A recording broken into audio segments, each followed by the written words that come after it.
তো 50 ওয়াক্ত মেরাজের রাতে নামাজ নিয়ে যখন নামতেছেন, মুসা আলাইহিস সালাম বললেন, আল্লাহ আপনাকে কি দিলেন গিফট? আল্লাহ নবী সাল্লাল্লাহু আলাইহি ওয়াসাল্লাম বললেন, আমাকে গিফট হিসেবে দিয়েছে 50 ওয়াক্ত নামাজ। কয় ওয়াক্ত? 50 ওয়াক্ত। মুসা আলাইহিস সালাম বলে, সর্বনাশ, বলেন কি 50 ওয়াক্ত পড়বে না? আমি তো আপনার আগে দুনিয়াতে নবী হিসেবে এসেছিলাম, আমার ফিল্ড ওয়ার্কের এক্সপেরিয়েন্স আছে, উম্মত চড়াইয়া খাইছি তো আমি জানি পড়বে না। আপনি যে দেখেন কমায় আনা যায় কিনা। পড়ি নাকি আমরা? 5 ওয়াক্ত তো পড়ি না, ঠিক কিনা? তো গেলেন, যে বললেন, আল্লাহ মুসা আলাইহিস সালাম তো বলে যে পড়বে না আমার উম্মত, কমায় দেন না। আল্লাহ 5 ওয়াক্ত কমায়া 45 ওয়াক্ত দিলেন। আবার নেমে আসলেন, কত? 45। মুসা আলাইহিস সালাম বলে, আবার যান, আবার পড়বে না, পড়বে না, কমায় নেন, ভালো হবে। আবার গেলেন, আবার 5 কম। আবার আসলেন, সাইয়েদনা মুসা আলাইহিস সালাম বললেন, আবার যান, পড়বে না। আবার গেলেন, 9 বারে 5 নং 45 ওয়াক্ত কমায় দিয়া রাখলেন কয় ওয়াক্ত? 5 ওয়াক্ত নিয়ে আল্লাহর হাবিব ফিরে আসতেছেন। মুসা আলাইহিস সালাম বললেন, কি অবস্থা, কয় রাকাত, কয় ওয়াক্ত? আল্লাহর হাবিব বললেন, এবার দিছে 5 ওয়াক্ত। মুসা আলাইহিস সালাম বললেন, এটাও পড়বে না, ঠিক কিনা? এটাও পড়বে না, কমায় নিয়ে আসেন। এবার আল্লাহ রাসূল সাল্লাল্লাহু আলাইহি ওয়াসাল্লাম বলতে আরম্ভ করলেন, কি বলেন, 9 বার গেলাম, আর কত যাওয়া যায়? আর পারুম না, লজ্জা লাগে, আমার শরম লাগে। সহিহ বুখারীতে এই কথাটাই এসেছে, আস্তাহি মির রাব্বি, আমার এবার লজ্জা লাগে যেতে। শরম বলেও তো একটা কথা আছে। কয়বার যাওয়া যায় আল্লাহর কাছে? সুবহানাল্লাহ পড়েন। লাজুকতা কাকে বলে তিনি শিখিয়েছেন। সকালবেলা কুরবানির হাটে যাবে গরু বিক্রি করতে, বউরে কয়, বউ একটা দাম ক। বউ বলে, কত কমু? বল যে 50,000। তো বউ কয়, বললাম 50,000। তো এরপর বাজারে যখন নিয়ে গেছে, এক লোক এসে বলতেছে, ভাই গরুটা 40,000 দিবেন? তখন সে বলে, আল্লাহর কসম, সকালবেলা একজন 50,000 দাম কইছে, দেই নাই। সকালে 50,000 কইছে, এরই তো দেই নাই, আপনার 40,000 কেমনে দেই? এরকম ডাকাইতা সারাডাই। আল্লাহ রাসূল সাল্লাল্লাহু আলাইহি ওয়াসাল্লাম মদিনার খেজুরের বাগান বাজার পরিদর্শনে গেলেন। যে খেজুরের স্তূপ দেখে আল্লাহ রাসূল সাল্লাল্লাহু আলাইহি ওয়াসাল্লাম খেজুরের স্তূপে হাত ঢুকাইয়া দিলেন। ঢুকাইয়া দেওয়ার পরে তিনি দেখলেন পানি, ভিতরে কি? আর উপরে শুকনা খেজুর। আল্লাহর হাবিব বললেন, ভিতরে পানি, উপরে শুকনা কেন? কয়, বৃষ্টি হইছে। আর বৃষ্টি হলে তো সব জায়গায় পানির সয়লাভ থাকবে। আল্লাহ রাসূল সাল্লাল্লাহু আলাইহি ওয়াসাল্লাম রেগে গেলেন আর বললেন, মান গাশশানা ফালাইসা মিন্না, যে আমাদেরকে ধোঁকা দেয় সে আমার উম্মত হতে পারে। The person who deceives us, he is not among us. যে লোক আমাদের ধোঁকা দেয় সে আমাদের অন্তর্ভুক্ত। মুসলমানরা কি ধোঁকা দিতে পারে? খাদ্যে ভেজাল দিতে পারে? ওজনে কম দিতে পারে? মাছে ফরমালিন দিতে পারে? টেন্ডারবাজি করতে পারে? চাঁদাবাজি করতে পারে? ক্যাসিনোর ব্যবসা করতে পারে? পারে? পারে। সেজন্য আমরা যেন ধোঁকাবাজি না করি। ধোঁকাবাজে ভরে গেছে বাংলাদেশ। এই ধোঁকাবাজি থেকে আমাদেরকে বেঁচে থাকতে হবে যদি প্রিয় নবীর উম্মত হতে চাই, ঠিক কিনা? তাহলে আল্লাহ তাআলার কাছে সবচাইতে প্রিয় জায়গার নাম? সবাই বলেন। আর সবচেয়ে অপছন্দনীয় জায়গার নাম? বাজার। হাদিসটা সহিহ বুখারীতে এসেছে। এমন বাজার যেখানে মদের আড্ডাখানা, যেখানে ক্যাসিনোর ব্যবসা, হারাম ব্যবসা, ওইটা আল্লাহর কাছে অপছন্দনীয়। আল্লাহর হাবিব সাল্লাল্লাহু আলাইহি ওয়াসাল্লামের একটা অভ্যেস ছিল, তিনি কোনো এলাকায় গেলেই প্রথমে একটা মসজিদ বানায় ফেলতেন। সুবহানাল্লাহ পড়েন। তার মানে মসজিদ কেন্দ্রিক তিনি সব করতেন, মস্ক সেন্টার্ড। আগে মসজিদ, তারপরে সব। যেমন তিনি মক্কা থেকে যখন মদিনায় হিজরতে আসবেন, মদিনায় ঢোকার আগে কোবা নামক একটা এলাকায় তিনি কয়েক সপ্তাহ ছিলেন। ওখানে এই 2 সপ্তাহের ব্যবধানে একটা মসজিদ বানায় ফেলছেন, মসজিদে কোবা। মসজিদের নাম কি? প্রতি শনিবারে তিনি মসজিদে কোবায় যেতেন, ওখানে যে সালাত পড়তেন।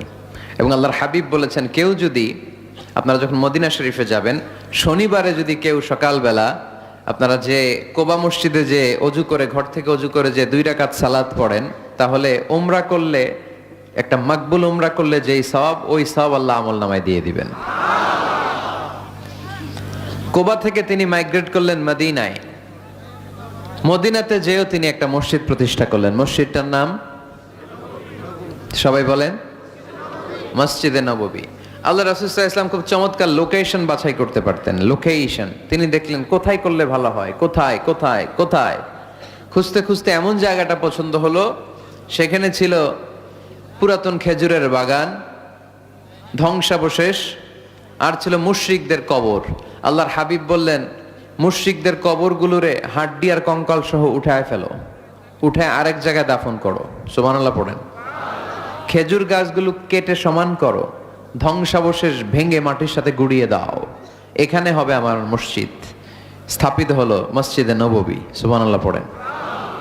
এখানেই 10 বছর বিষ্ণু ইসলাম ইমাম ছিলেন, খতিব ছিলেন। এজন্য যারা ইমাম, যারা খতিব, তাদের অনেক দায়িত্ব। তারা বিষ্ণু ইসলামের রেখে যাওয়া দায়িত্ব পালন করছে। আল্লাহর হাবিবের যে চাকরি ছিল, ইমাম সাহেবদের একই চাকরি। আল্লাহর হাবিবের যে দায়িত্ব ছিল, ইমাম সাহেবদের একই দায়িত্ব, কিন্তু তাদের বেতনটা বড্ড কম এদেশে, তাই না? আহা, সামান্য কিছু বেতন দিয়ে ইমাম মুয়াজ্জিনদেরকে আমরা রাখি, এটা ঠিক না। এজন্য টাঙ্গাইলবাসীদেরকে আমি প্রথম যে মেসেজটা দিতে চাই, ইমাম মুয়াজ্জিন আর খাদেমদের বেতন বাড়ায় দেন। আপনার বেতন বাড়ায় দিবে কে? সভাপতি সাহেব, সেক্রেটারি সাহেব, ক্যাশিয়ার সাহেব, বেতন বাড়ান, ওনাদের বেতন বাড়ায় দেন। আপনাদের জীবনে বরকত দিবে কে? ইমাম মানি নেতা। ইমাম মানি কি? নেতার সাথে যদি আমরা খারাপ আচরণ করি, এটা আমাদের জাতির জন্য কখনোই কোনোভাবে কল্যাণকর হতে পারে না। আল্লাহর হাবিব সাল্লাল্লাহু আলাইহি ওয়াসাল্লাম নিজ হাতে মসজিদ তৈরি করলেন। আমাদের মতো টাইলস আর এয়ার কন্ডিশনের মসজিদ, মসজিদে নববী না, এরকম ছিল না। বালুর ফ্লোর। কিসের ফ্লোর? ছাদ ছিল খেজুর পাতার ছাউনি। বৃষ্টি হলে ওই বালুর মধ্যে কাদামাটি হয়ে যেত, আর ওই কাদামাটিতেই দাঁড়িয়ে নামাজ পড়তেন মুহাম্মদ সাল্লাল্লাহু আলাইহি ওয়াসাল্লাম। সাহাবারা বলতেন, আল্লাহর হাবিব যখন নামাজ পড়ে আমাদের দিকে তাকাতেন, রাআইতু আসারা তিনি ফি জাবহাতিহি, আমরা রাসূলের নাকে এবং কপালে দেখতাম কাদার মাটি মিশে আছে। আল্লাহর হাবিব যখন মুসল্লিদের দিকে তাকাতেন, দেখতেন প্রতিটা মুসল্লি সাহাবীর নাকে আর কপালে কাদার মাটি মিশে আছে। তার মানে আমার নবীর বানানো মসজিদ ছিল কাঁচা, কিন্তু মুসল্লি ছিল পাকা। আমাদের মসজিদগুলো পাকা, কিন্তু মুসল্লিরা কাঁচা।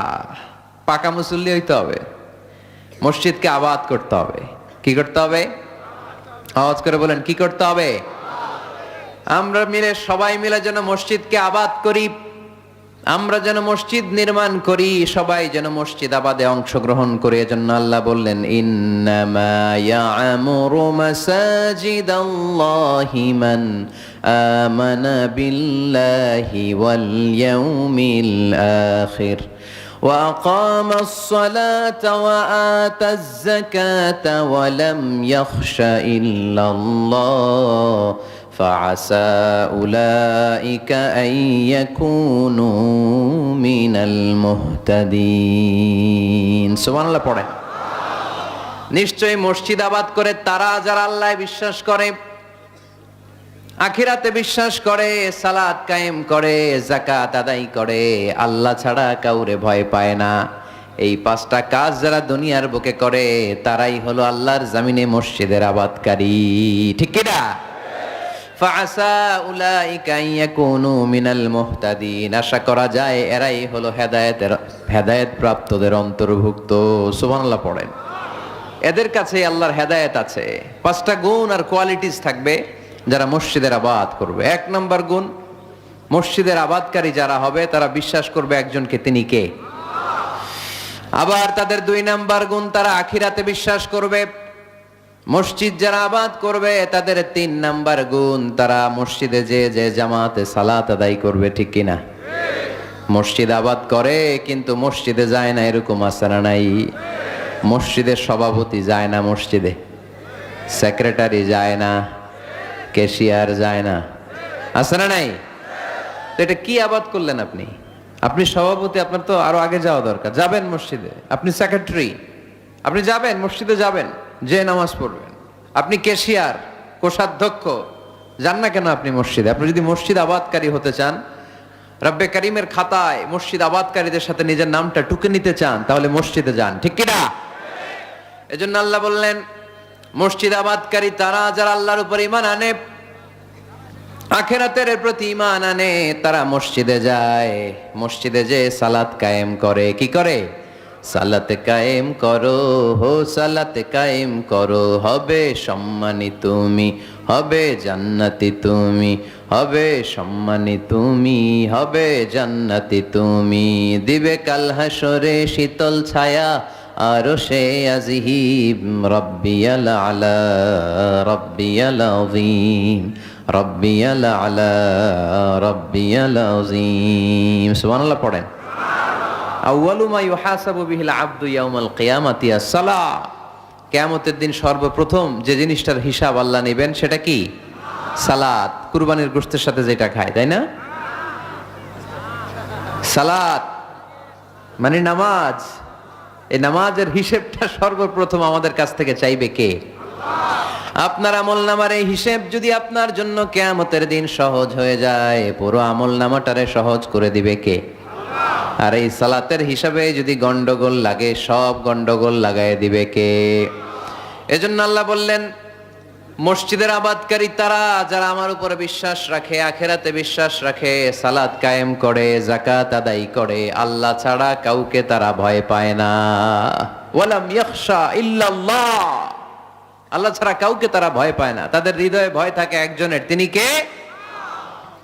ফাআসা উলাইকা ইয়াকুনু মিনাল মুহতাদিন, আশা করা যায় তারাই হেদায়েত প্রাপ্তদের অন্তর্ভুক্ত। ঠিক কি না? কথাটা কার? এখন আমরা মসজিদের আবাদকারী হতে চাই কি চাই না? এই 4-5 জন চান? সবাই মসজিদের আবাদকারী হতে চাই কি চাই না? তাহলে এই 5টা কাজ করতে হবে।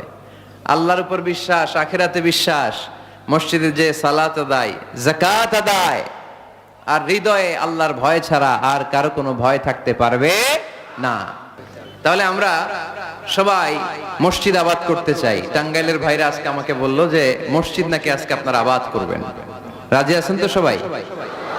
খেয়াল রাখবেন, ইসলামে মসজিদ এটা সবার নাকি আওয়ামী লীগের, বিএনপির, জাতীয় পার্টির, জামাত ইসলাম, পীরের মুরিদ, তাবলীগের ভাই? কাদের? চিল্লায় বলেন কাদের?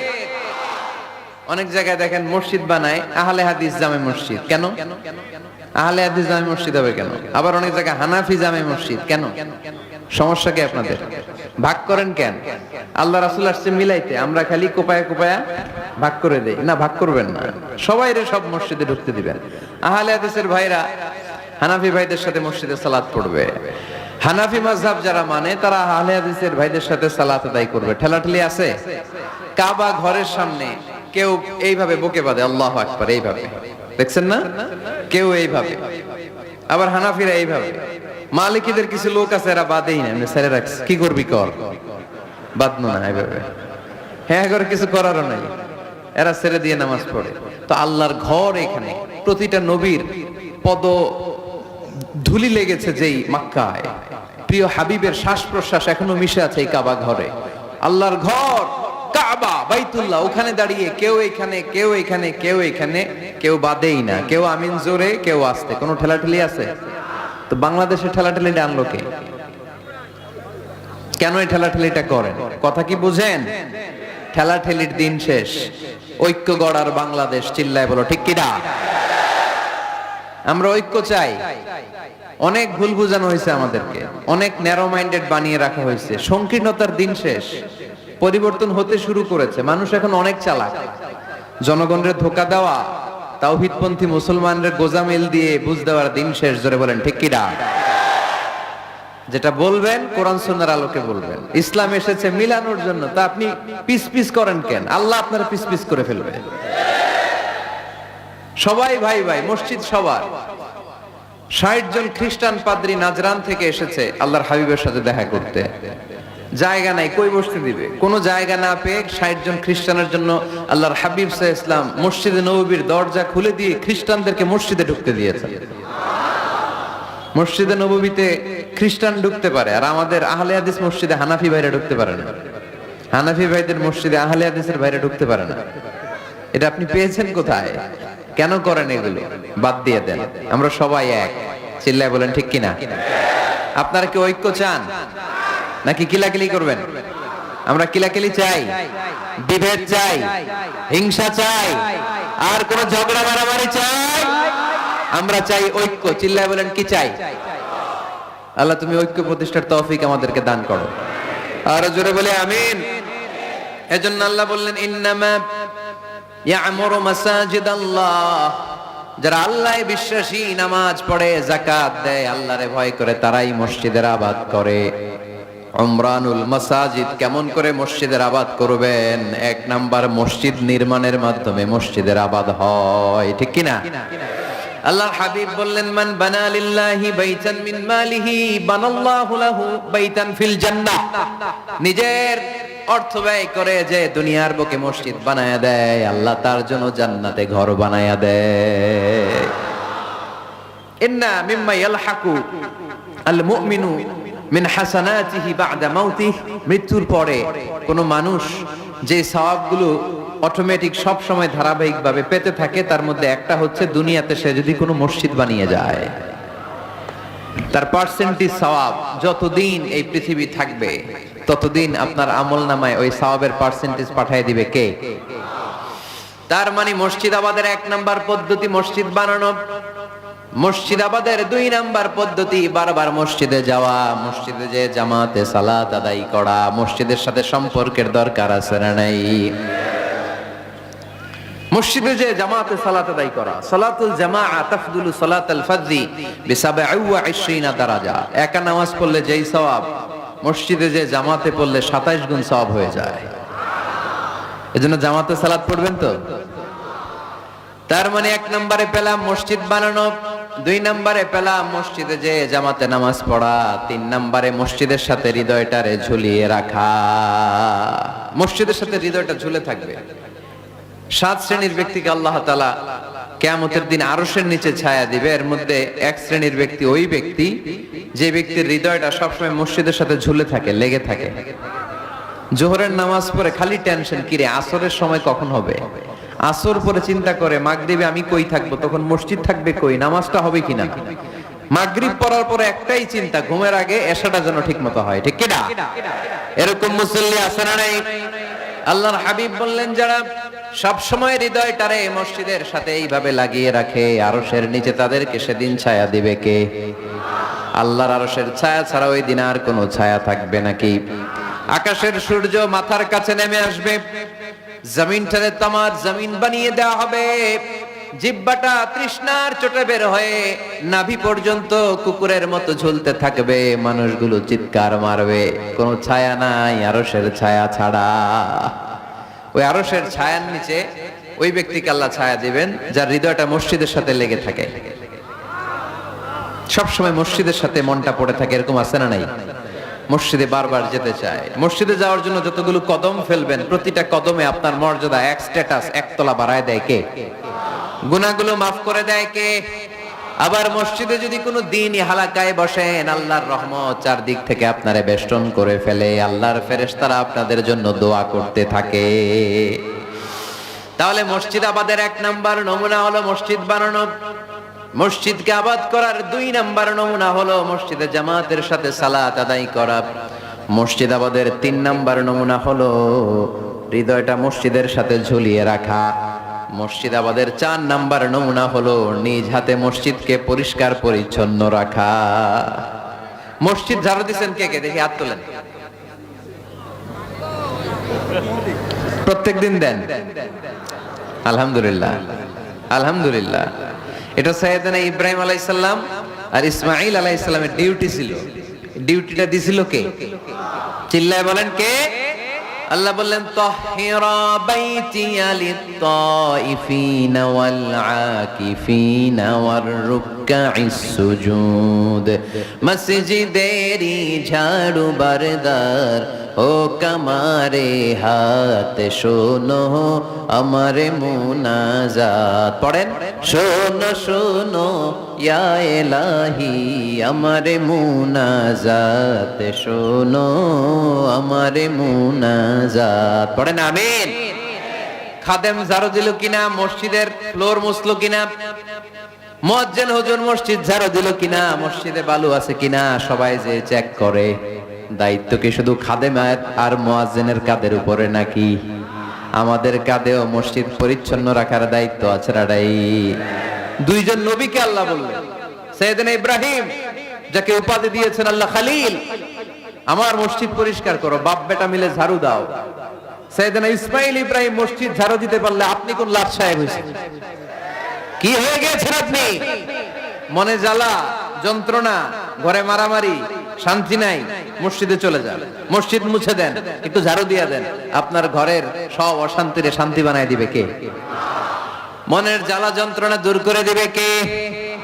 এই জন্য হৃদয়ে যদি কষ্ট থাকে, জ্বালা যন্ত্রণা থাকে, অসুখ থাকে, অশান্তি থাকে, মসজিদে যান, মসজিদটা ঝাড়ু দেন, এতিমের মাথায় হাত বুলায় দেন, হৃদয়টারে প্রশান্ত করে দিবে কে? তাহলে এই কাজগুলো করার মাধ্যমে আমরা মসজিদ আবাদ করব। রাজি আছেন? আপনাদের টাঙ্গাইল জেলায় সবচেয়ে বড় মসজিদ কোনটা?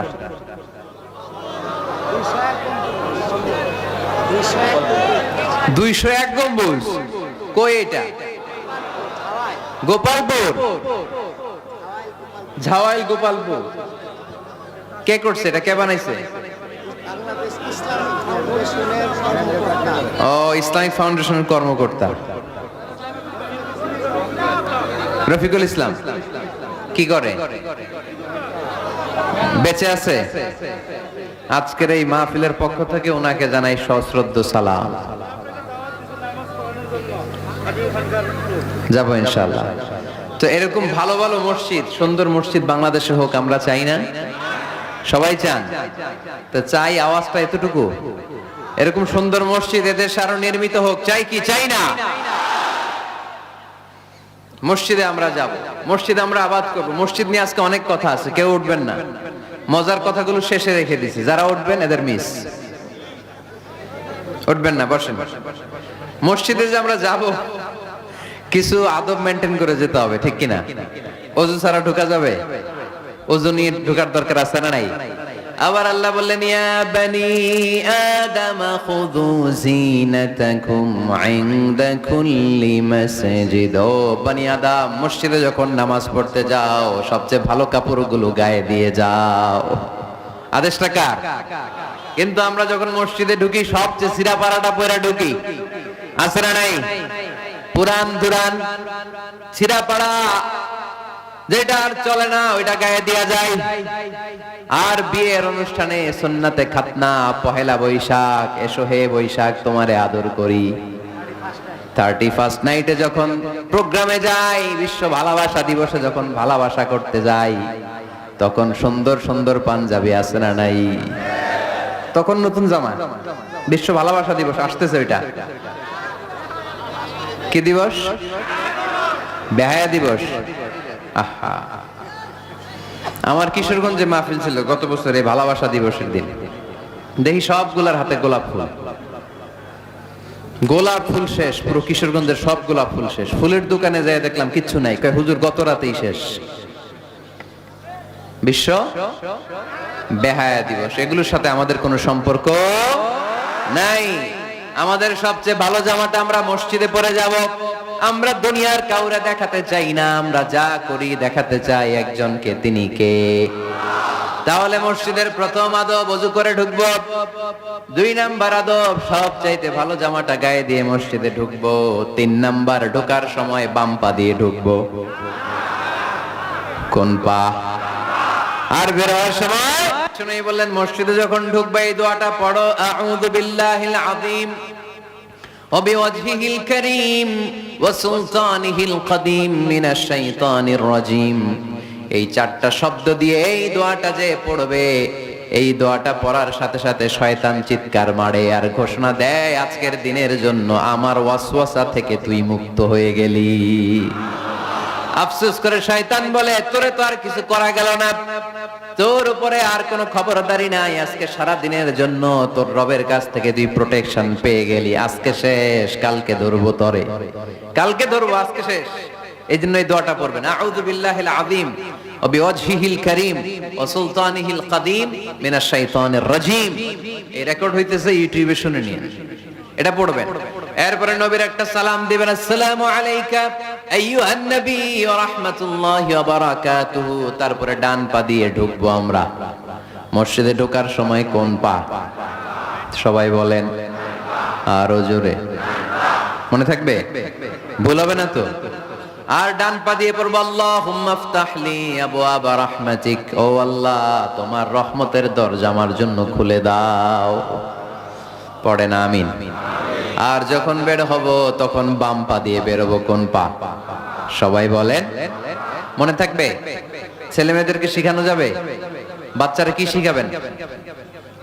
ঢোকার সময়, বের হওয়ার সময়, ঢোকার সময়, বের হওয়ার সময়, আর বের হওয়ার সময় পড়ব আল্লাহুম্মা ইন্নী আসআলুকা মিন ফাদলিক, আল্লাহ আমি আপনার কাছে ফদল চাই। ঢোকার সময় রহমত চাই, বের হওয়ার সময় ফদল। ফদল মানে রিজিক। রিজিক কি মসজিদে থাকে না মসজিদের বাইরে? এজন্য আল্লাহ বলেন ফাইদা কুদিয়াতিস সালাতু ফান্তাশিরু ফিল আরদি ওয়াবতাগু মিন ফাদলিল্লাহ ওয়াযকুরুল্লাহা কাসীরান লাআল্লাকুম তুফলিহুন। যখন সালাত শেষ হয়ে যায় জমিনের মধ্যে ছড়িয়ে পড়ো, জমিনে কাজ কর্ম শুরু করে দাও, কর্মচাঞ্চল্যতা দিয়ে জমিনটাকে ভরে তোলো, আর আল্লাহর কাছে ফদল চাও, রিজিক চাও। রিজিকের মালিক কে? তাহলে মসজিদে কি পাওয়া যায়? রহমত। ওই একজন কয় রিজিক না, রহমত। মসজিদে কি পাওয়া যায়? সবাই বলেন, এটার ক্লাস মনে করবেন, তাহলে খেয়াল থাকবে। মসজিদের ভিতরে কি পাওয়া যায়? আর বাইরে পাওয়া যায় রিজিক। চিল্লায় বলেন, বাইরে কি পাওয়া যায়? এজন্য ঢোকার সময় রহমত চাবো, বের হওয়ার সময় রিজিক চাবো। ঢোকার সময় ডান পা, বের হওয়ার সময়, মনে থাকবে? আর মসজিদে ঢুকেই 2 রাকাত, ঢুকেই 2 রাকাত।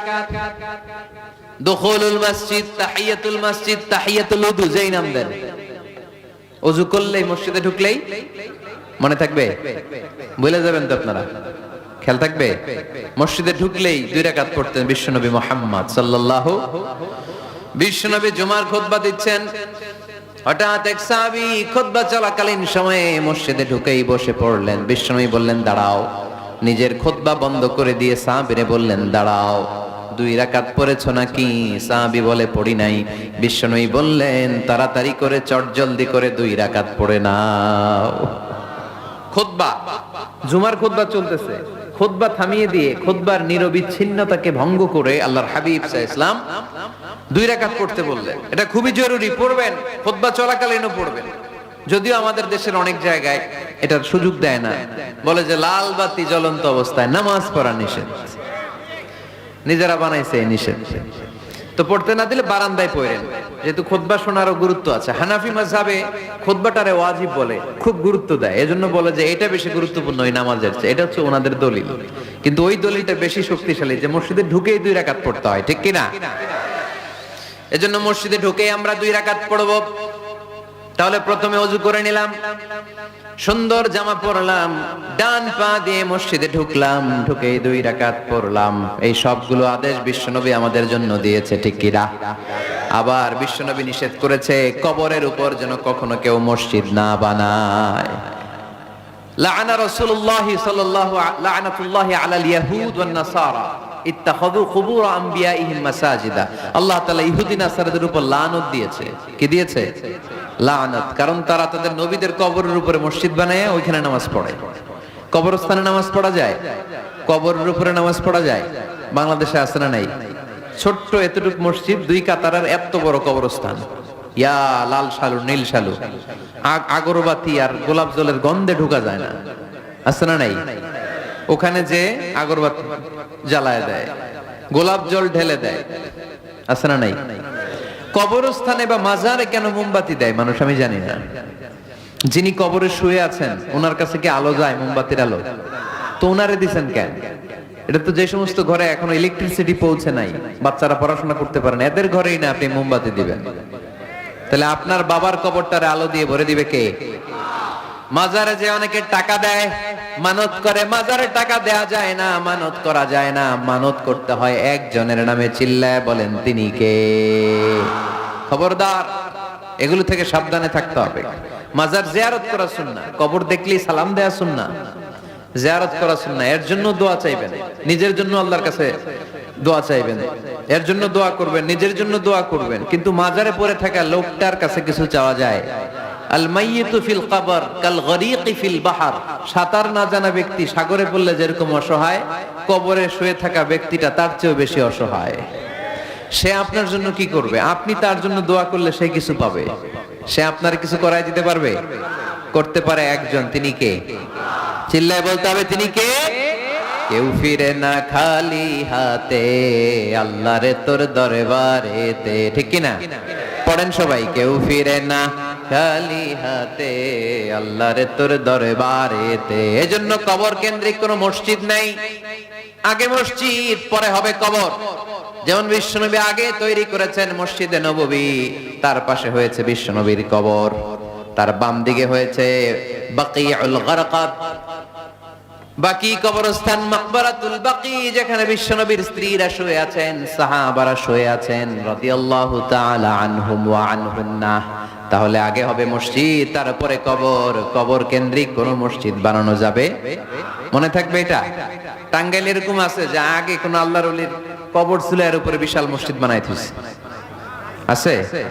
নাই, আলহামদুলিল্লাহ, খুব ভালো। কবর কেন্দ্রিক মসজিদ বানাবেন না, মসজিদ আর কবরস্থানে গ্যাপ রাখবেন, তা না হলে ভেজাল হওয়ার সম্ভাবনা আছে না নাই? এরপরে বিশ্বনবী মসজিদকে ক্লিন রাখতে বলেছেন। আমারা রাসূলুল্লাহ সাল্লাল্লাহু আলাইহি ওয়াসাল্লাম বিবিনাইল মসজিদ ফি দুয়ার ওয়া আন তুনাযযাফা ওয়া তুতায়্যাবা। আল্লাহর হাবিব বলেছেন, এলাকায় এলাকায় তোমরা মসজিদ বানাও, মসজিদগুলোরে পরিষ্কার রাখো, আতর আর সুগন্ধি দিয়ে তোমরা পারফিউম করে দাও, মসজিদটারে সুগন্ধযুক্ত করে রাখবেন, পারফিউম করে রাখবেন। আরব দেশে মসজিদে বাখুর জ্বালিয়ে দেয়, উদ জ্বালিয়ে দেয়, মসজিদে ঢুকলেই কলিজাটা ঠান্ডা হয়ে যায়, নামাজ পড়তে মনে হয়, কোনো দুর্গন্ধ নাই। এজন্য মসজিদ পরিচ্ছন্ন রাখার দরকার আছে না নাই?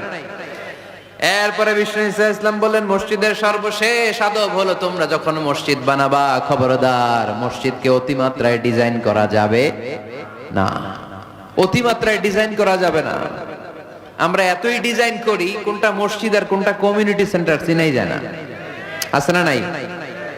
না, অতিমাত্রায় ডিজাইন না, যতটুকু লাগে। গরম লাগে, এয়ারকন লাগান, নো প্রবলেম। নিচে সমস্যা, সিম্পলি টাইলস দিয়ে দেন। কিন্তু লাইটিং ফাইটিং, লাল নীল বাতি, এই কারুকার্য ওই কারুকার্য, এটা করতে নিষেধ করেছেন মুহাম্মদ সাল্লাল্লাহু। বিশেষ করে মসজিদের কেবলার দেয়ালে। কোন দেয়ালে? কেবলার দেয়ালে কোনো ঘড়ি থাকতে পারবে না, কোনো ক্যালেন্ডার থাকতে পারবে না, সব পিছনে। ইমাম সাহেব ঘড়ির টাইম দেখে নেবে। সামনে ক্যালেন্ডার থাকলে নামাজের সময় ক্যালেন্ডারের ভিতরে যে মাদ্রাসা মসজিদ, ওইখানে নজর পড়ার সম্ভাবনা আছে না নাই?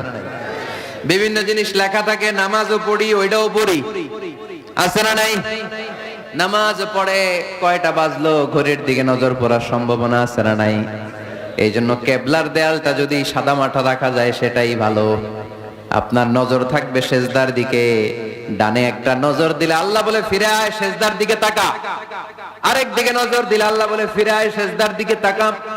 আবার যদি টাইলসের দিকে নজর দেন, আল্লাহ বলে ফিরে আয়, সেজদার দিকে তাকা। আবার যদি নজর দেন, আল্লাহ রেগে যে বলে লা হাজাত আলী ইলা সলাতিক, তোর এই নামাজের কোনো দরকার আমার নাই।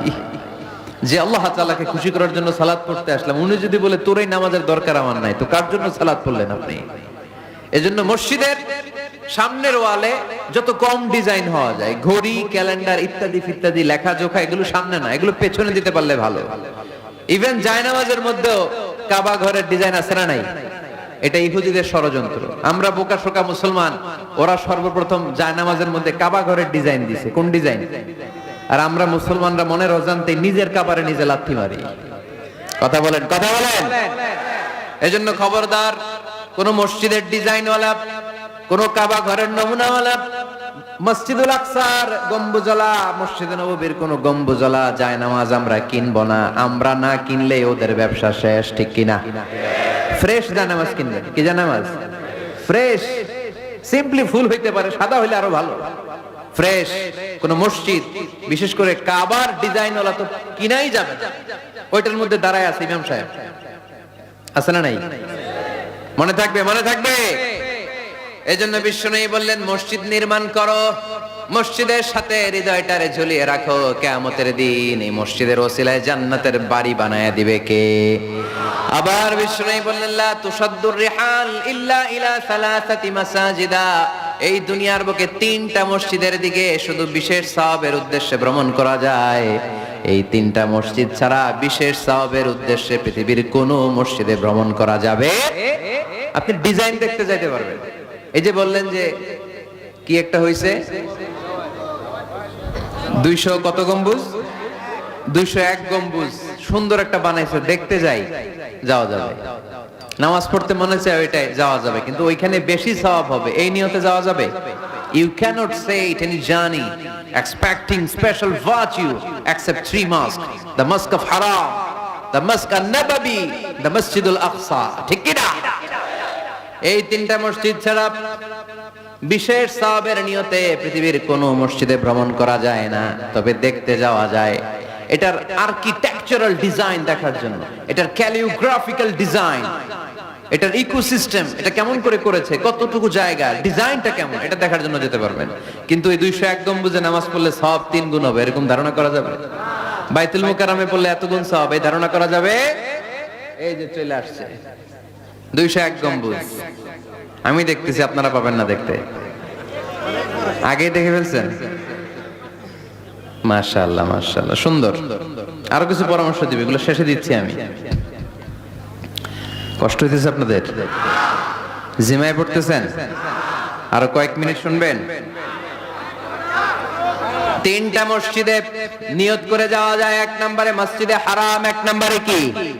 ইন্না আউওয়ালা বাইতিন উদিআ লিন-নাসি লাল্লাযী বিবাক্কাতা মুবারাকা। সর্বপ্রথম যেই ঘরটা আল্লাহ তাআলা জমিনের মধ্যে স্থাপন করলেন, ওই ঘরটা হলো মসজিদুল হারামের মাঝখানের কাবা ঘর। এই ঘরটা অবস্থিত যেই শহরের মধ্যে, শহরের নাম বাক্কা, এখনকার নাম মক্কা। সুবহানাল্লাহ পড়েন। মক্কার আগের নাম বাক্কা, কোরআনে বাক্কার কথা আছে। এবং হজ উমরা করতে গেলে দেখবেন যে অনেক হোটেল আছে, হোটেলের নাম ফুন্দুক বাক্কা। ফুন্দুক বাক্কা মানে বাক্কা হোটেল। মক্কার আগের নাম কি? বাক্কা। এখান থেকেই বিষ্ণু ঈসা ইসলাম ইসরা শুরু করেছেন, মেরাজের আগের ধাপ, নাম ইসরা। এই মসজিদে 1 রাকাত নামাজ পড়লে 1 লক্ষ রাকাতের সওয়াব দেয় কে? সুবহানাল্লাহ কইতে পারলেন না? পৃথিবীর আর কোন মসজিদে 1 রাকাত পড়লে 1 লক্ষ রাকাতের সওয়াব হয়? আপনাদের 201 গম্বুজে বললে, বাইতুল মুকাররম, পৃথিবীর কোন মসজিদে পড়লে হবে? শুধুমাত্র কেবলমাত্র মসজিদুল হারামে 1 রাকাত সালাত পড়লে 1 লক্ষ রাকাতের সওয়াব আমলনামায় দিবে কে? এজন্য আল্লাহ বললেন, ওখানে যাও, হাইসুমা তুয়াল্লু ফাওয়াল্লু উজুহাকুম শাতরা, যেখানে যাইবা, দুনিয়ার যেখানেই থাকো না কেন, কাবা ঘরের দিকে হয়ে নামাজ পড়াকে আবশ্যক করেছে কে? পৃথিবীর যেখানেই যান, কোন দিকে হয়ে নামাজ পড়বেন? কাবা, টু দ্য ডাইরেকশন অফ কিবলা। আপনি অবাক হবেন, অস্ট্রেলিয়ায় একটা শহর আছে সিডনি। এই সিডনি শহরে একটা জঙ্গল আছে, এই জঙ্গলে একটা গাছ আছে, যে গাছটা মানুষের মতো রুকু করে আছে, টু দ্য ডাইরেকশন অফ কিবলা, তাও কিবলামুখী হয়ে। পত্রিকার কাটিং দেখেছেন না আপনারা? অনেক ক্যালেন্ডারেও আছে। গাছ, ইউটিউবে দেখেছেন? গাছ রুকু করে আছে, টু দ্য ডাইরেকশন অফ কিবলা, কিবলামুখী হয়ে, মানুষের মতো। সুবহানাল্লাহ পড়ে। তাহলে এই মসজিদ এমন মসজিদ, এই মসজিদে 1 রাকাত সালাত পড়লে 1 লক্ষ রাকাতের সওয়াব হয়ে যায়। এই মসজিদ এমন মসজিদ, যেই মসজিদের মাঝখানে একটা ঘর আছে, ঘরটার নাম বাইতুল্লাহ। প্রতিনিয়ত এই ঘরের উপর 120টা রহমত নাজিল করে কে? সিত্তুন আলিত তাইফিন, 60টা রহমত নাজিল হয় যারা কাবা ঘরের চারদিকে তাওয়াফ করতে থাকে। আরবাঈনা লিল মুসাল্লিন, 40টা রহমত নাজিল হয় যারা কাবা ঘরের চারদিকে নামাজ পড়তে থাকে। 20 লিন নাযিরিনা ইলাল কাবা, বাকি 20টা সওয়াব নাজিল হয় যারা শুধু কাবা ঘরের দিকে তাকিয়ে থাকে। কাবা ঘরের দিকে তাকায় থাকলেও সওয়াব। সুবহানাল্লাহ বললেন না? আন-নাযার ইলাল কাবা, 3 জিনিসের দিকে তাকালেই সওয়াব। কয় জিনিস? জোরে বলেন। 1 নাম্বার আন-নাযার ইলাল মুসহাফ, কোরআনের দিকে তাকালেই সওয়াব, পড়া লাগবে না, পড়লে তো সওয়াব আছে, তাকানো মাত্রই। 2 নাম্বার আন-নাযার ইলা ওয়াজহিল ওয়ালিদাইন, মা বাবার চেহারা,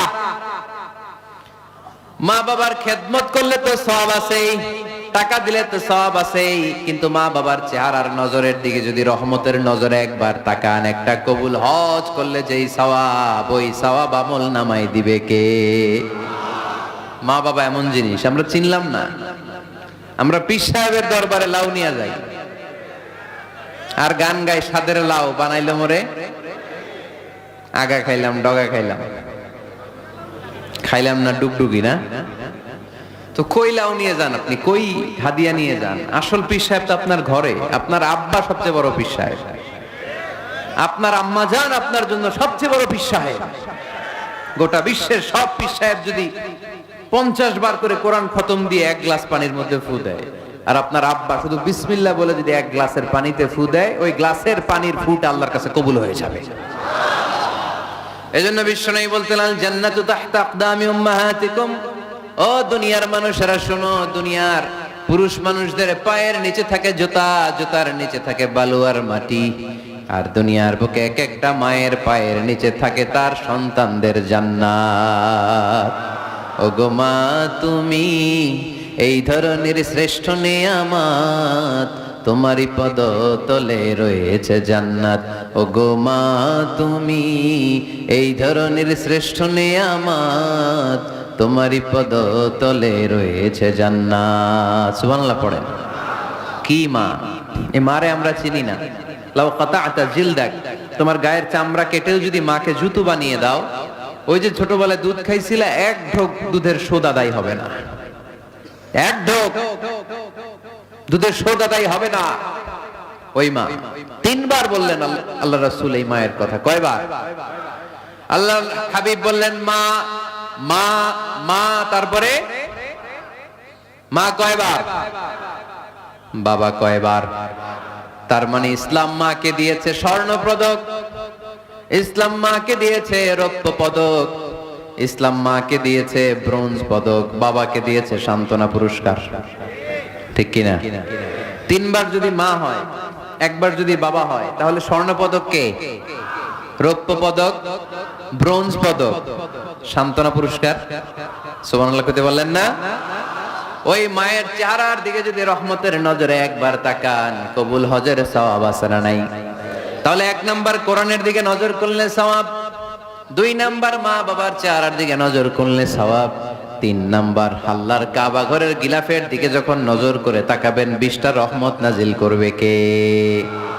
তাহলে শ্রেষ্ঠ মসজিদ মসজিদে হারাম, শ্রেষ্ঠ মসজিদ। 2 নাম্বার হচ্ছে মসজিদ নববী, নবীর মসজিদ। ওখানে 1 রাকাত পড়লে 1000 রাকাতের সওয়াব। আমার নবী শুয়ে আছে তার পাশে, পাশেই জান্নাতুল বাকিয়া, মাকবারাতুল বাকিয়া, এরপর আছে রওদা। বিশ্বনবীর কবর থেকে মিম্বার পর্যন্ত জান্নাত, রাউদাতুম মিন রিয়াদিল জান্নাহ। এটা দুনিয়ার বুকে একটা জান্নাতের টুকরা। কোন সুবহানাল্লাহ।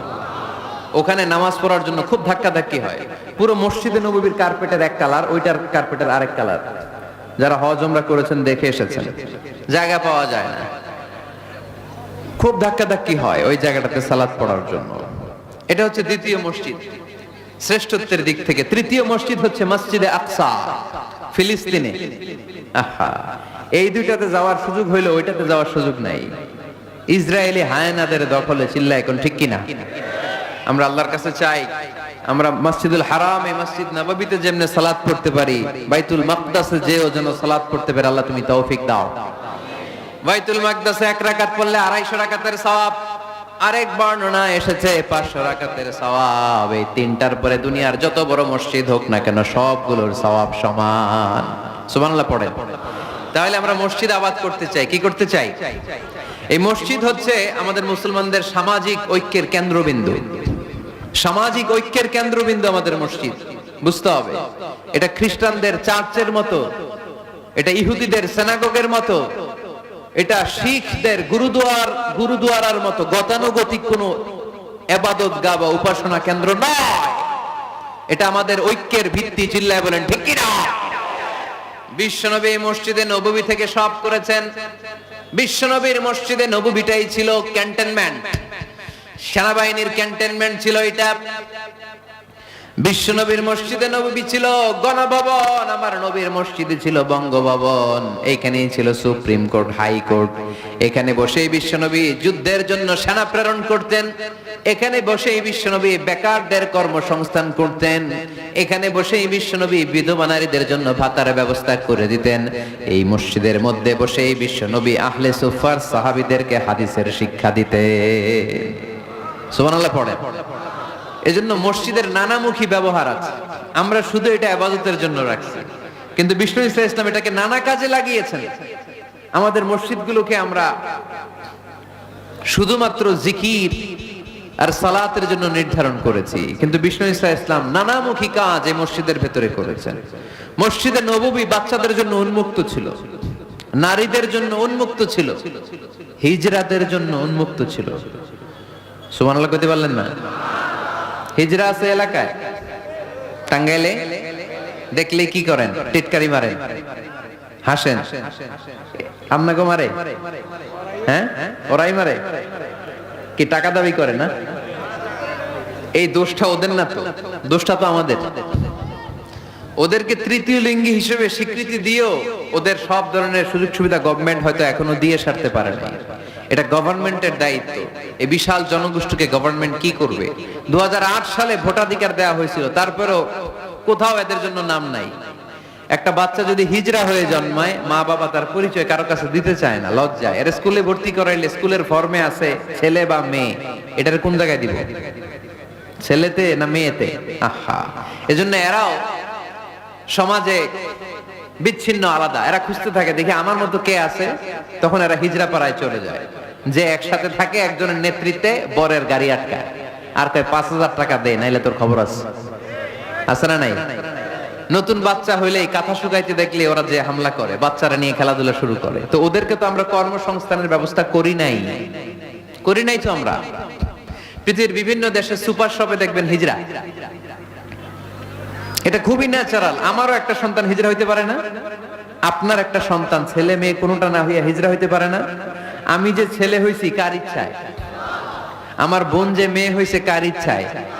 হিজরা যে হিজরা হয়ে দুনিয়ায় আসলো, এটাও কার ইচ্ছায়? আসল ইচ্ছাটা কার? কর্মসংস্থানের ব্যবস্থা করে দেন। হিজরাদেরকে দেখতে যেহেতু মানুষ ডরায়, এদেরকে আপনি রাস্তাঘাটের জ্যাম ঠিক করার দায়িত্ব দিয়ে দেন। কেউ আর উল্টা পথে যাবে না, ঠিক কিনা? পুলিশের দায়িত্ব দিয়ে দেন। রাস্তাঘাটে এরা দাঁড়াইলে লাঠিও লাগবে না, যেহেতু ভয় পায় মানুষ, ঠিক কিনা? হবে জনসংখ্যাকে যদি জনশক্তিতে আমরা রূপান্তরিত করতে না পারি, তাহলে বিপদ আছে না নাই? বলছিলাম আমার নবীর মসজিদ এটা যেন মসজিদ না, মুসলমানদের মসজিদ খ্রিস্টানদের গির্জার মতো না, হিন্দুদের মন্দিরের মতো না, ইহুদিদের সিনাগগের মতো না, শিখদের গুরুদ্বারার মতো না। মুসলমানদের মসজিদ এটা মুসলমানদের সামাজিক ঐক্যের প্রাণ কেন্দ্র, ঠিক কিনা? মসজিদে নববী সবার জন্য খোলা। বাচ্চারা যেত, আমরা কি বাচ্চাদেরকে মসজিদে যেতে দেই? কি করি? ধমক দেই। বিশেষ করে মুরব্বী বাবারা ধমক দেয়, রেগে যায়। সব মুরব্বীরা না, সব মুরব্বীদেরকে আমি এক পাল্লায় মাপছি না। মুরব্বী বাজানেরা যারা আছেন, বাচ্চাদেরকে মসজিদ থেকে তাড়িয়ে দিয়েন না, ধমক দিয়েন না। আজকে যে ধমক দিয়ে তাড়ায় দিছেন, আর আসবে না, ঠিক কিনা? আর আসবে না। একবার যদি তিক্ত অভিজ্ঞতা নিয়ে একটা ছোট্ট সোনামণি মসজিদ থেকে বের হয়ে যায়, তারে আর কোনোদিন মসজিদ মুখী করা যাবে না। আর ওরে যদি আপনি একটা চকলেট দেন, প্রত্যেকটা ইমাম সাহেবের উচিত মসজিদে চকলেট নিয়ে যাওয়া। বাচ্চা দেখলেই চকলেট দিতে হবে, ঠিক কিনা? ওর স্মৃতিতে এটা থাকবে, বড় হয়ে গল্প করবে, আমাদের এলাকায় এক ইমাম ছিল, চকলেট দিত আমাদেরকে।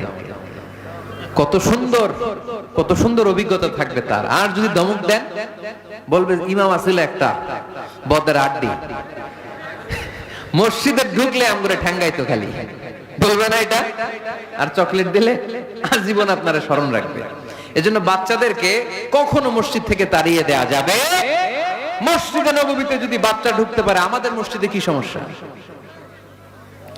তুরস্ক একটা দেশ আছে, নাম শুনছেন? তুরস্কের মসজিদের দেয়ালে দেয়ালে লেখা থাকে, জামাত চলাকালীন অবস্থায় পিছনে যদি বাচ্চাদের কিচির মিচির, চিৎকার, চেঁচামেচি, হই হুল্লোড়ের আওয়াজ আপনি শুনতে না পান, তাহলে নেক্সট জেনারেশনকে নিয়ে আপনি চিন্তায় থাকেন। কারণ আপনার নেক্সট জেনারেশন নাতিপুতি এগুলো নামাজি হচ্ছে না, ঠিক কিনা? পিছনে যদি আমাদের নাতিপুতি চিৎকার চেঁচামেচি করে, তার মানে দে আর অন দ্য রাইট ট্র্যাক, তারা আসল লাইনে আছে, মসজিদে এসেছে। যদিও আজকে দুষ্টামি করে, সময়ের বিবর্তনে, কালের আবর্তনে বয়সটা একটু বড় হলেই ও বুঝে যাবে এখানে দুষ্টামি করা যায় না, এখানে ইবাদত করতে হয় একজনের, তিনি কে? কিন্তু ওকে আসার সুযোগটা তো দিতে হবে। আপনি যদি ধমক দিয়ে বের করে দেন, আর কোনোদিন আসবে? মুরব্বীরা, আর কোনোদিন আমরা বাচ্চাদেরকে ধমক দিব না, ইনশাআল্লাহ বলেন। মুরব্বীরা বলেন ইনশাআল্লাহ। বিশ্বনবীর মসজিদে নববীতে প্রথমে দাঁড়াতো পুরুষ সাহাবারা, তারপরে দাঁড়াতো হিজড়ারা, তারপরে দাঁড়াতো ছোট্ট বাচ্চারা, একেবারে শেষ দিকে দাঁড়াতো নারীরা, ঠিক কিনা? কিন্তু আমরা নারীদেরকে মসজিদে ঢুকতে দেই না। এই জন্য বাজারে যদি বের হয়, কলেজে যদি যায়, লম্বা সময়ের জন্য ঘর থেকে বের হইলে নামাজগুলো কাজা হয়ে যায়, ঠিক কিনা? এই পরিবর্তিত বিশ্ব ব্যবস্থায় এখন নারীদেরকে চিকিৎসা নেওয়ার জন্য হসপিটালে যেতে হয়, শিক্ষার জন্য ইউনিভার্সিটিতে যেতে হয়, নানা কাজে বাইরে যেতে হয়। এই লম্বা সময়ের মাঝখানে যদি কোনো সালাত থাকে, এই সালাতটা সে পড়বে কই? আপনারা তো ব্যবস্থা রাখেন নাই মসজিদে। মসজিদে একটা সুন্দর করে ব্যবস্থা রেখে দিবেন নারীদের, যাতে ওনারা ওইখানে যে সেফটি সিকিউরিটির সাথে নামাজটা পড়তে পারে, নামাজ যেন কাজা না হয়। ও বুয়ুতুহুন্না খায়রুল লাহুন্না, যদিও নারীদের জন্য ঘরে নামাজ পড়লে বেশি সওয়াব, কিন্তু কখনো যদি কাজে বাইরে বের হয়ে যায়, নামাজের সময় যাতে নামাজ কাজা না হয়, এজন্য মসজিদের এক জায়গায় নারীদের জন্য জায়গা থাকার দরকার আছে না নেই? ইয়াং ছেলেরা মসজিদে যেতে চায় না, মসজিদ কেন্দ্রিক না, ক্রিকেট খেলা দেখতে যায়, আড্ডা মারতে যায়, ঘোরাফেরা করতে যায়, মসজিদে যায় না। কারণ মসজিদে তাদেরকে আকর্ষণ করার মতো অ্যাট্রাকটিভ কোনো অ্যাক্টিভিটিজ আমরা মসজিদে রাখতে পারি নাই।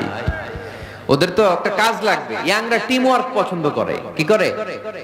টিম ওয়ার্ক, একসাথে গ্রুপ মিলে একটা গ্যাং তৈরি করে কাজ করতে ওরা পছন্দ করে, ঠিক কিনা? তো এটা সুযোগ তো ওদেরকে করে দিতে হবে। মসজিদ হবে আমাদের সামাজিক ঐক্যের কেন্দ্রবিন্দু। যুবকদের জন্য অনেক অ্যাক্টিভিটিজ এই মসজিদের মধ্যে রাখতে হবে, তাহলে তারা মসজিদমুখী হবে। চিল্লায় বলেন ঠিক কিনা? প্রতিটা মসজিদ এমন ভাবে তৈরি করা উচিত যাতে করে ছোট বাচ্চারা মসজিদে আসে। একটা কিড জোন থাকবে, কিড জোন। আমি মালয়েশিয়া সহ পৃথিবীর অনেক জায়গায়, অনেক বড় বড় মসজিদে কিড জোন দেখেছি, মানে বাচ্চাদের খেলার জায়গা। মসজিদের বারান্দায় বাচ্চাদের খেলার জায়গা, বাচ্চারা ওখানে খেলাধুলা করতেছে, মায়েরা নামাজ পড়তেছে, ছেলেরা নামাজ পড়তেছে। বাচ্চারা এই নামাজের দৃশ্য দেখতে দেখতে একদিন নিজেই ওযু করে নিজেই নামাজ শুরু করে দিচ্ছে। দেখবেন ছোট্ট বাচ্চাটা, আমরা যখন নামাজে দাঁড়াই, আমার মেয়েও দাঁড়ায় আমার পাশে, ছোট্ট মেয়েটাও কিচ্ছু পারে না, আমি যখন সূরা পড়ি ও মুখ নাড়ায়, এরকম মুখ নাড়াইতেছে, কি যে পড়ে ও নিজেও জানে না, কিন্তু আব্বু নাড়াইতেছে মুখ, আমিও নাড়াবো। আমি রুকুতে যাই, সেও রুকুতে যায়। সুবহানাল্লাহ কইবেন না? বাচ্চারা তো দেখে দেখে শিখে। মসজিদে নিয়ে যেতে হবে। কিড জোন, কি বলে জায়গাটারে? কিড মানে বাচ্চা, তাই না? বাচ্চাদের একটা জোন থাকবে, ওখানে বেলুন থাকবে, ওখানে খেলনা থাকবে, ওখানে যে বাচ্চারা খেলবে। আরে বাচ্চারা চিৎকার চেঁচামেচি করবে না তো 80 বছরের বুড়ার চিল্লাবে নাকি? বাচ্চারাই তো চিৎকার করবে, ওরা গ্লাস ভাঙবে, লাফালাফি করবে, দুষ্টামি করবে, ওরাই তো চিল্লাবে। বাচ্চারা লাফালাফি না করে 70 বছরের এক মুরব্বি যদি লাফায়, শুনেই হাসতেছেন আপনারা। তার মানে মুরব্বীরা তো এটা করবে না, করবে বাচ্চারা। বাচ্চাদের কাজ বাচ্চাদেরকে করতে দেন, ওদেরকে বুঝাবেন যে আব্বু এটা ইবাদতগাহ। রাজি আছেন তো? শুনবেন শুনবেন? ও অনেক রাত হয়ে গেছে, তো শেষ করে দিব, আর কয়েক মিনিট করা যায় না? শুনবেন শুনবেন? আলোচনা কি চলবে? তাহলে আর কয়েক মিনিটে আমরা মাস্টার প্ল্যানটা শুনবো, আর কি কি অ্যাক্টিভিটিজ মসজিদে রাখবো এটা আমরা শুনবো ইনশাআল্লাহ। পড়েন। একটা প্রাণবন্ত মসজিদের অবকাঠামো, একটা প্রাণবন্ত মসজিদ যদি আমরা গড়তে চাই, কি কি লাগবে? নাম্বার 1, যোগ্য ইমাম লাগবে। কি লাগবে? ইমাম। অনেক বড় দায়িত্ব। সমাজে কি চলছে, কি ক্রাইসিস, এই ক্রাইসিস, এই সংকট থেকে উত্তরণের উপায় কি? ইমাম খতিব যদি আমাদেরকে এটা অ্যাড্রেসই করতে না পারে, ওই ইমাম দিয়ে আমরা কি করবো? কথা কানাকে আমি নামাজ পড়াইতে পারি না, ক্যামেরাম্যান পারে না, সভাপতি সাহেব পারে না, তো ইমাম লাগবে কেন আমাদের? আমরাই তো আমরা নামাজ পড়তে পারি। ইমাম মানে তো নেতা। He lead the way, he lead the way. নেতা কারে বলে? Who knows the way, who goes the way, who shows the way, he is the leader. ঠিক কি না? নেতা কারে কয়? Who knows the way, who goes the way, who shows the way, যে পথ চিনে, যে পথে যেতে পারে, অন্যরে নিয়ে আগাইতে পারে, সে নেতা। তাহলে ইমামের দায়িত্ব, খতিবের দায়িত্ব প্রতি শুক্রবারে গড় পড়তা আলোচনার দরকার নাই। সমাজে কি ক্রাইসিস চলতেছে, ডেঙ্গু, এই ডেঙ্গু অবরোধে, ডেঙ্গুকে ঠেকাতে বিষ্ণু ইসলামের কি নীতিমালা ছিল, ওইটা শোনাইতে হবে আমাদের ইমাম সাহেবের, ঠিক কিনা? প্রচন্ড শীতের প্রকোপে কাঁপছে পুরো বাংলাদেশ, শীতকালে বিশ্বনবী কি আমল করছে ওইটা শোনাইতে হবে এখন আমাদেরকে, কথা কয় না? এখন চলতেছে শীত, আপনি খিজির আলাইহিস সালামের গল্প শোনাইতেছেন, হবে? ওই ইমাম খতিবের আমাদের দরকার নাই। কথা কি মাথায় ঢুকতেছে? কারেন্ট ওয়ার্ল্ডে কি চলে, কারেন্ট অ্যাফেয়ার্স কি চলে, ওইটার আলোকে ইসলামের সমাধান কি, ইমাম যদি ওইটা শোনাইতে পারে, হি ইজ আওয়ার ইমাম, হি ইজ আওয়ার খতিব, আওয়ার খতিব শুড বি ডিসকোয়ালিফাইড পার্সোনালিটি, এরকম লোক হইতে হবে। তাহলে একটা প্রাণবন্ত মসজিদের যে অবকাঠামো, আপনাদেরকে আজকে মাস্টার প্ল্যানটা দেই। নাম্বার 1, একজন যোগ্য ইমাম, যোগ্য খতিবের দরকার, যাদের বেতন হবে কমসে কম 1 লাখ টাকা। কত?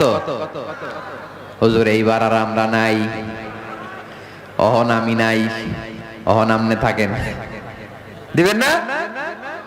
দিবেন না? ওরকম ইমাম পাওয়া গেলে দেওয়া যাবে না? যাবে। মাশাআল্লাহ। শুনেন, জরুরি আলাপ, এটা জরুরি আলাপ আপনাদের সাথে। নাম্বার 2, প্রশস্ত এবং বড় এরিয়া নিয়ে মসজিদ করতে হবে, ছোট জায়গা নিয়ে না। একটা মসজিদ করতে হবে কমসে কম 50 বিঘা জায়গার উপর। কয় বিঘা? ওই যে ডরাই গেছে এখন। 50 বিঘা একটা জায়গা হইলো, এরকম জায়গা দেওয়ার মানুষ অনেক আছে। ওনারে এরকম সুন্দর মাস্টার প্ল্যান দিতে হইলে আজকের এটার পরে যে কত ফোন কল আমার কাছে আসবে যে হুজুর আমি 50 কোটি টাকা নিয়ে রেডি, আপনি এসে উদ্বোধন করে দিয়ে যাবেন মসজিদ। শুনবেন আপনারা কয়দিন পরে, আজকের এই আলোচনার পর ইনশাআল্লাহ। পড়েন, অনেক বড় প্রশস্ত এরিয়া নিয়ে আপনার মসজিদ করতে হবে। ঢাকার মসজিদগুলো দেখছেন চিপা গলি, এটা যে মসজিদ বোঝাই যায় না। আরে মসজিদের শান শৌকত আর ইমেজ দেখে বিধর্মী ভাইয়েরা মুসলমান হওয়ার জন্য পাগল হয়ে যাবে, মসজিদে ঢুকার জন্য পাগল হয়ে যাবে। কি সুন্দর মসজিদ তোমাদের, কত চমৎকার, ফ্যান্টাস্টিক, মার্ভেলাস মসজিদ তোমাদের। দেখতে যাব আমরা, দেখতে যায়ও। মালয়েশিয়াতে 4টা বড় মসজিদ আছে, 2টা পুত্রাজায়াতে। একটার নাম স্টিল মস্ক, মিজান তুয়াংকু জাইনুল আবেদিন মস্ক, বিশাল মসজিদ। আরেকটা আছে পুত্রা মস্ক, মাথির মাহমুদ ওখানে সালাত পড়ে, ডক্টর জাকির নায়েক সালাত পড়ে, আমি যাই মাঝে মাঝে মসজিদে।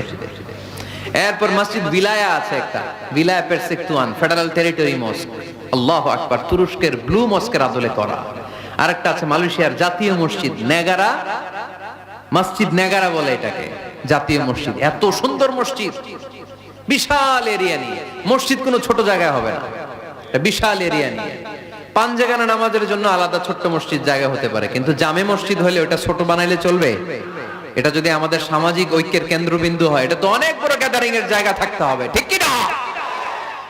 বিশাল এরিয়া নিয়ে মসজিদ হইতে হবে। 2 নাম্বার, পর্যাপ্ত পার্কিং ব্যবস্থা থাকতে হবে মসজিদে।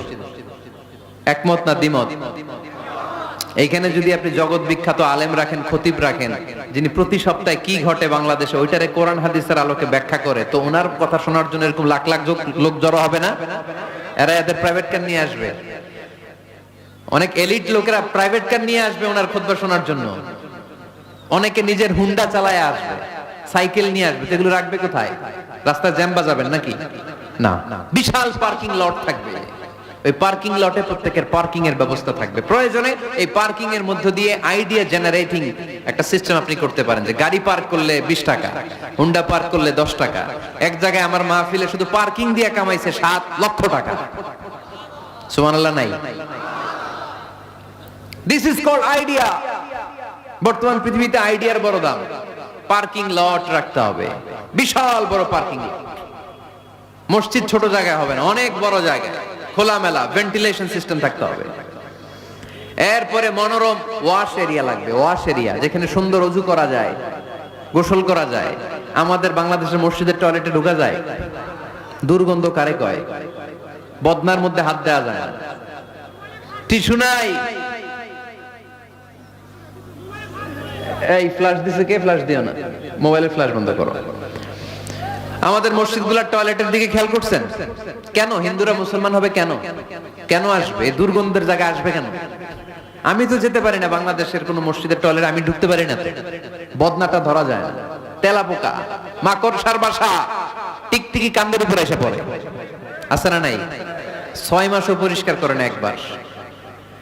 আপনি মালয়েশিয়ার মসজিদগুলো যদি দেখেন, মসজিদে টয়লেটে ঢুকলে আপনার ঘুম চলে আসবে। 5 স্টার হোটেলের মতো, এত সুন্দর লুকিং গ্লাস, এত সুন্দর wash area, liquid soup, towel. ওযু করে মসজিদে ঢুকলেই পরানটা জুড়ায় যায়। তাহলে সুন্দর ওয়াশ এরিয়া লাগবে, কি বলেন? লাগবে না? লাগবে। এরপরে মসজিদের বাইরে ফুলের বাগান লাগবে। কি লাগবে? ইকো ফ্রেন্ডলি মস্ক বলে এটাকে, ইকো ফ্রেন্ডলি, পরিবেশ বান্ধব মসজিদ। মুসল্লিরা যখন ঢুকবে ফুলের গন্ধের সৌরভে এমনি তো মন মাতোয়ারা। সুবহানাল্লাহ করতে পারলেন না? আপনাদের কথাগুলো বুঝতে কষ্ট হচ্ছে মনে হয় না? বুঝতেছেন সবাই?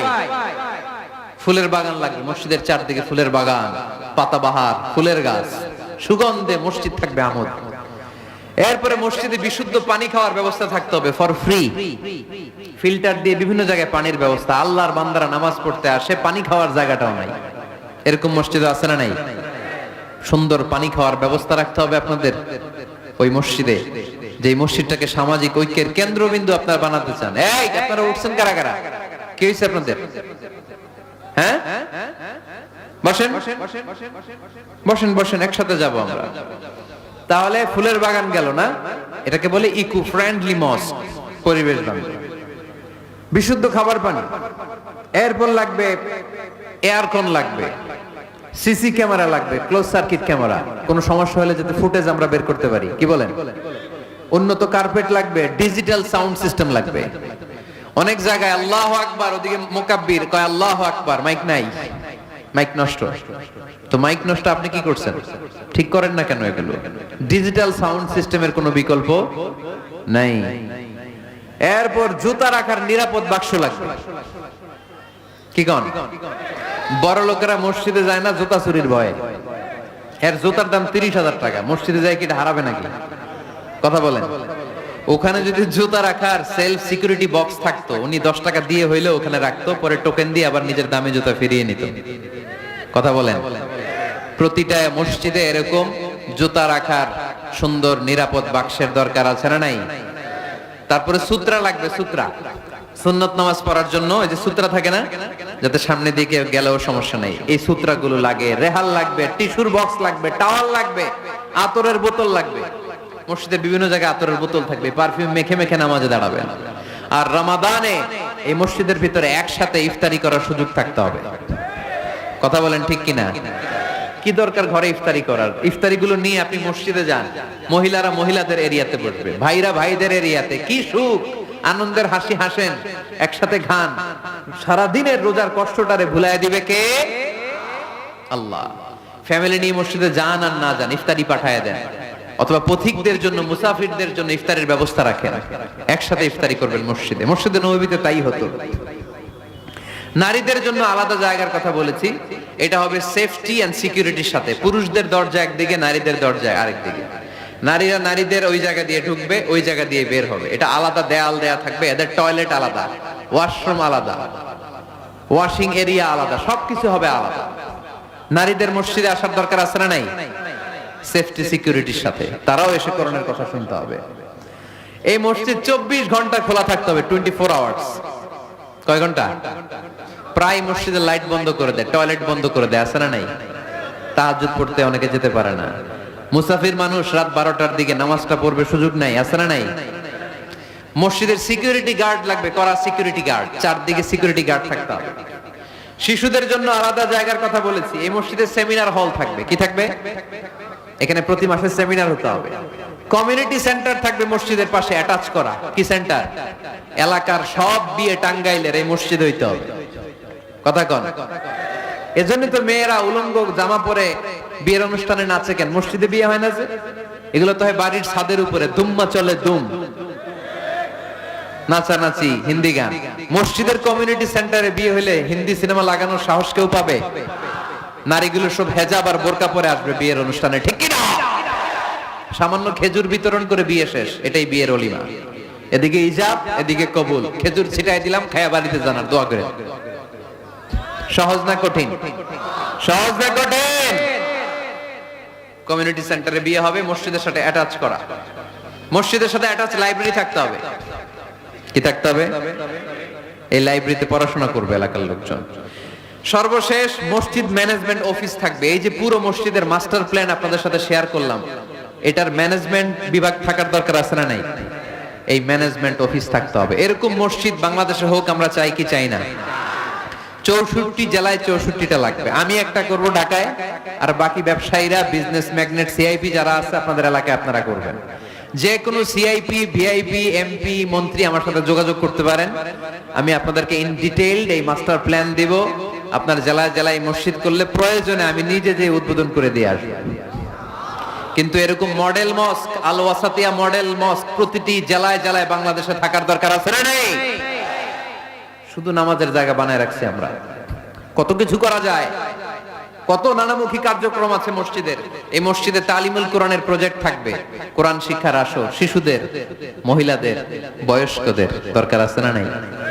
আজীবন নামাজ পড়ি নাই, বুঝি নাই, ওয়াজগুলো শুনে এখন নতুন করে অনেকের হুঁশ ফিরতেছে, হুজুর কি করব, বয়স তো 50, নামাজের নিয়ম জানি না, কোরআন পড়তে পারি না। তাদের জন্য, বয়স্কদের জন্য কোরআন শিক্ষার আসর, শিশুদের জন্য কোরআন শিক্ষার আসর, তাহফিজুল কোরআন প্রজেক্ট থাকবে মসজিদে, তাহফিজুল কোরআন প্রজেক্ট।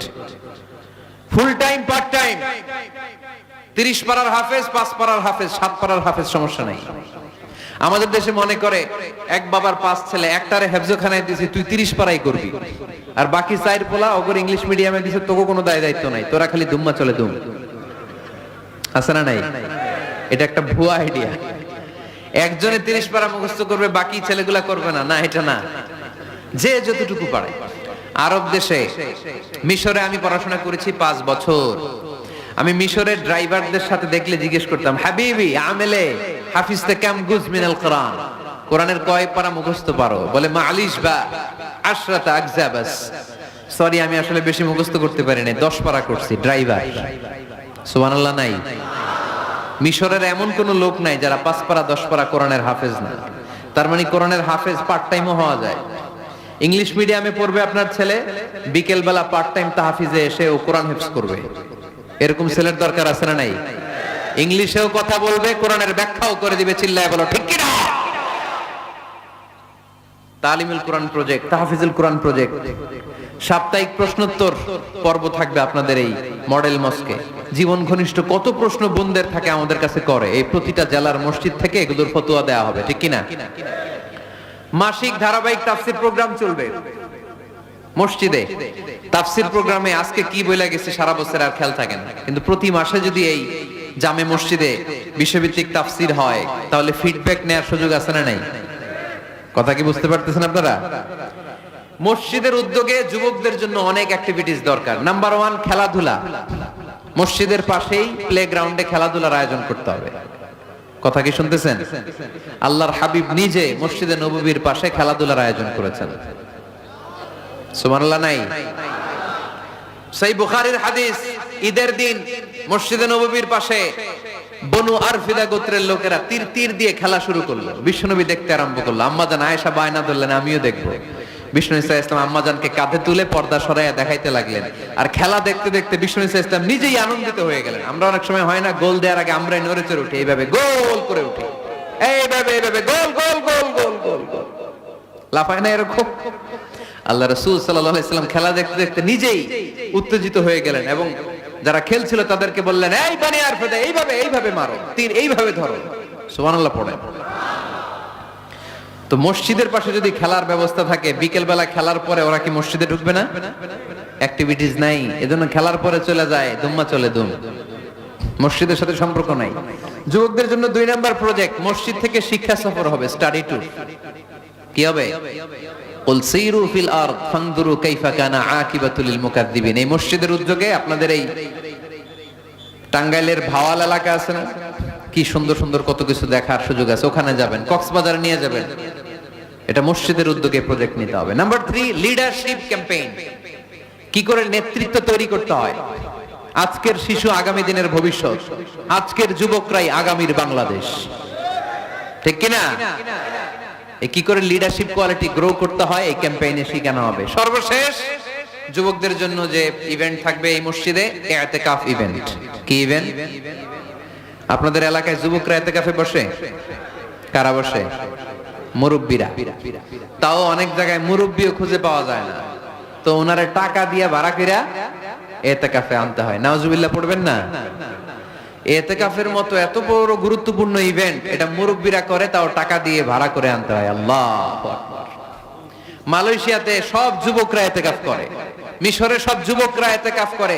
আরে ইতিকাফ মুরব্বীদের ইভেন্ট নয়, এটা তাগড়া জওয়ান যুবক ছেলেদের ইভেন্ট। চিল্লায় বলো ঠিক কি না? ওইরকম অ্যাক্টিভিটিস মসজিদে থাকলে ইয়াংরা ঢলে ঢলে ইতিকাফ করবে। আসতে হবে ইয়াংদেরকে এখানে।